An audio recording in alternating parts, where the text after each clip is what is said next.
warahmatullahi wabarakatuh. Nama saya Gisna Yudewi Dimasakti, kelas 11 TKJ 4. Di sini saya akan menjelaskan materi tentang standar jaringan nirkabel.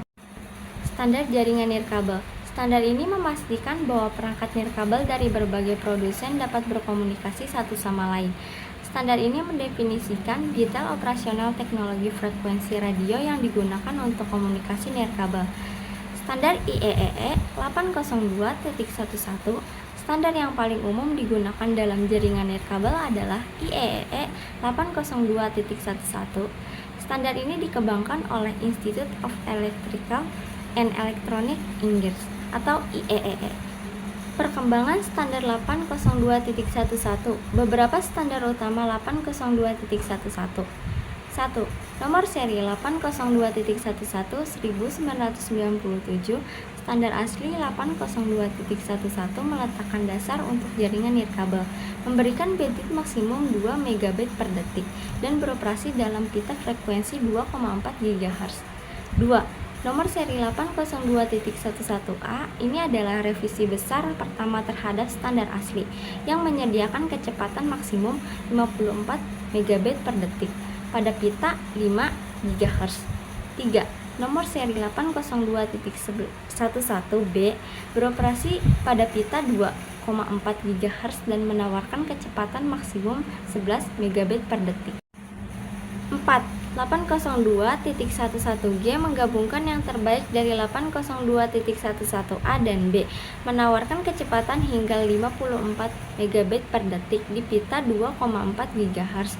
5. 802.11n Wi-Fi 4 memperkenalkan teknologi MIMO atau Multiple Input Multiple Output yang meningkatkan kecepatan dan jangkauan secara signifikan.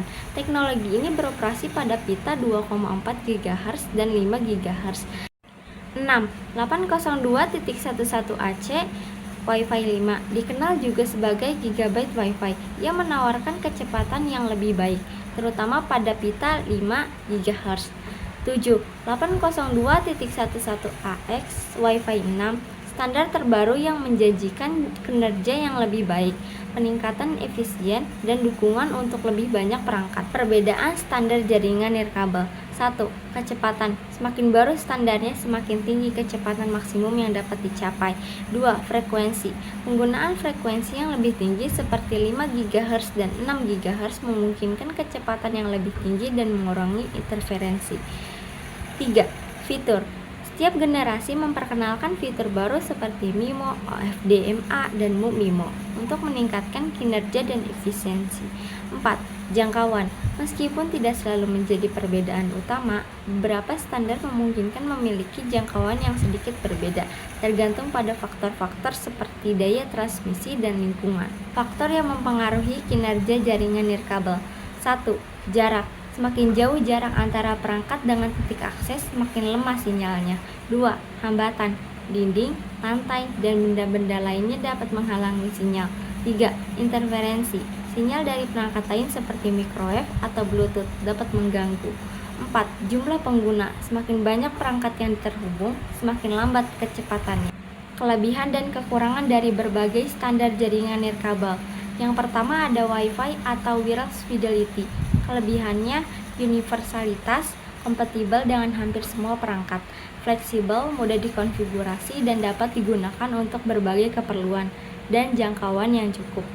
Kekurangannya pada keamanan, interferensi, mudah terganggu oleh sinyal lain, dan kecepatan. Yang kedua ada Bluetooth. Kelebihannya konsumsi daya rendah, jarak pendek, ideal untuk menghubungkan perangkat yang berdekatan, dan pairing yang mudah untuk memasangkan perangkat dengan perangkat lain. Kekurangannya bandwidth rendah, kecepatan transfer datanya terbatas, jangkauan pendek, hanya efektif untuk jarak yang sangat dekat. Interferensi, rentan terhadap interferensi dari perangkat lain yang menggunakan frekuensi yang sama. 3. 5G. Kelebihannya kecepatan tinggi, latensi rendah, waktu tunda yang sangat rendah. Sangat penting untuk aplikasi yang membutuhkan respon cepat dan kapasitas besar. Kekurangannya, jangkauan terbatas, biaya infrastruktur membutuhkan investasi yang besar, dan perangkat yang kompatibel. Tidak semua perangkat mendukung 5G. Sekian dari saya, kurang lebihnya mohon maaf. Wassalamualaikum warahmatullahi wabarakatuh.